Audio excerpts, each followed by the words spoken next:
ဒီလူကမိန်းကလေးတန့်စင်ကန်းတဲ့ကိုဝင်ရောက်လာတယ်ဒါပေမဲ့မိန်းကလေးចောင်းသူတွေကသူ့ကိုကြောက်ရွံ့တဲ့အမူအရာမပြကြဘူးဘာကြောင့်လဲဆိုရင်တော့သူကလှုပ်ဝက်ကင်မရာကိုရှာဖွေဖို့အတွက်ဝင်လာတာကြောင့်ပဲဖြစ်ပါတယ်သူက CCTV ရဲ့မှတ်တမ်းကိုစစ်ဆေးကြည့်လိုက်တဲ့အခါမှာတော့ဒီလှုပ်ဝက်ကင်မရာကိုတက်ဆင်ခဲ့တဲ့သူကအမှုပညာဆရာဖြစ်နေတာကိုသိလိုက်ရတယ်ဒီလိုနဲ့သူကအမှုပညာဆရာစီကိုသွားတဲ့အခါမှာတော့အခန်းထဲကနေကောင်မလေးတစ်ယောက်ရဲ့အော်တန်ကိုကြားလိုက်ရတဲ့သူလည်းဒေါသထွက်သွားပြီးတစ်သားတကားကိုလက်သီးနဲ့ထိုးခွဲကအိမ်ထဲကိုဝင်ရောက်လိုက်ပါတယ်သူ့ကိုမြင်တဲ့အခါမှာတော့အမှုပညာဆရာကကြောက်လန့်သွားတယ်သူကလက်သီးနဲ့အားရပါရထိုးလိုက်တဲ့အတွက်အမှုပညာဆရာကကျမ်းပြင်ပေါ်ကိုလဲသွားတယ်တကယ်တော့ဒီလူကအရင်ကလက်ဝှေ့ချန်ပီယံတစ်ယောက်ဖြစ်ပါတယ်ဒါပေမဲ့သူကသူ့ရဲ့စီနီယာကိုထိုးလိုက်မိတဲ့အတွက်အလုပ်ကနေရန်နာလိုက်ရတာဖြစ်ပါတယ်ဒါကြောင့်သူလည်းရွေးချယ်စရာမရှိတော့တဲ့အတွက်အလဲတန်းကျောင်းတစ်ကျောင်းမှာကာယဆရာအဖြစ်အလုပ်ဝင်လုပ်ခဲ့ပါတယ်သူအလုပ်ဝင်ပြီးတိတ်မကြခင်မှာပဲဆရာတွေနဲ့ကျောင်းသားတွေကသူ့ကိုမကြိုက်ကြတာကိုသတိထားမိလာပါဒါပေမဲ့သူကတော့ဒါကကျောင်းသားတွေရဲ့စိုးသွမ်းတဲ့အပြုအမူလိုပဲထင်နေခဲ့ပါတယ်ထူးဆန်းတာကကျောင်းသားတွေကဆရာချောချောလေးတွေနဲ့တွေ့တဲ့အခါဖော်ဖော်ရွေ့ရွေ့ဆက်ဆံနေကြတာဖြစ်ပါတယ်တကယ်တော့ကျောင်းကသူ့ကိုကာယဆရာအဖြစ်နာမည်ခံတတ်တာခံထားတာဖြစ်ပြီးတကယ်တော့သူကကျောင်းသားခတွေကိုကျောင်းသားတွေစီကနေလိုက်လံတောင်းခံရတဲ့အလုပ်ကိုသာလုပ်ခံရပါတယ်ဒါပေမဲ့ကျောင်းသားတွေကတော့သူ့ကိုလုံးဝမကြောက်ကြပါဘူးဒါနဲ့သူလည်းကျောင်းသားခပေးဖို့အများဆုံးကြံနေတဲ့ကျောင်းသူတစ်ယောက်စီကနေစပြီးတောင်းဖို့ဆုံးဖြတ်လိုက်တယ်ဒီနေ့မှာတော့ကျောင်းသူတစ်ယောက်ကအပြင်ကိုခိုးထွက်နေတာကိုသူတွေ့လိုက်တယ်အဲ့ဒါနဲ့သူလည်းနောက်ကလိုက်သွားတဲ့အခါကျောင်းသူလေးက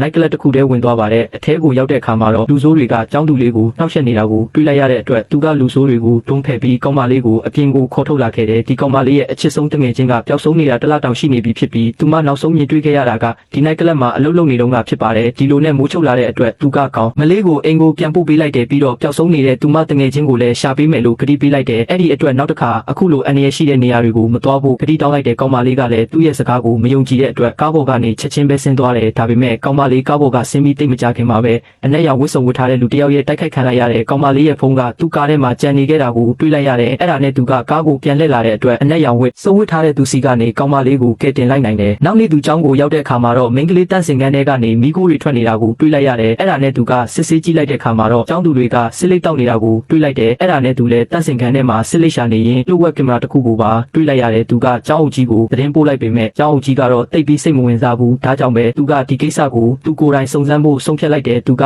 CCTV မှတ်တမ်းတွေကိုစစ်ဆေးကြည့်တဲ့အခါမှာတော့ဒီရှလှုပ်ဝက်ကင်မရာကိုတက်ဆင်ထားတဲ့သူကအမှုပညာဆရာဖြစ်နေတာကိုတွေ့လိုက်ရတယ်ဒါနဲ့သူလည်းအမှုပညာဆရာရဲ့လက်တော်ကိုဖွင့်ကြည့်လိုက်တဲ့အခါပျောက်ဆုံးနေတဲ့ကောင်မလေးနဲ့စကားပြောထားတဲ့မှတ်တမ်းတွေကိုတွေ့လိုက်ရတယ်ထပ်ပြီးညကသူကတင်ခဲ့တဲ့ကောင်မလေးနဲ့ချိန်ထားတဲ့မှတ်တမ်းကိုလည်းတွေ့လိုက်ရတဲ့အတွက်သူကကောင်မလေးကိုဖုန်းခေါ်လိုက်တယ်ဒါပေမဲ့ကောင်မလေးကတော့အမှုပညာဆရာရဲ့ကားပေါ်မှာရောက်ရှိနေပြီဖြစ်ပါတယ်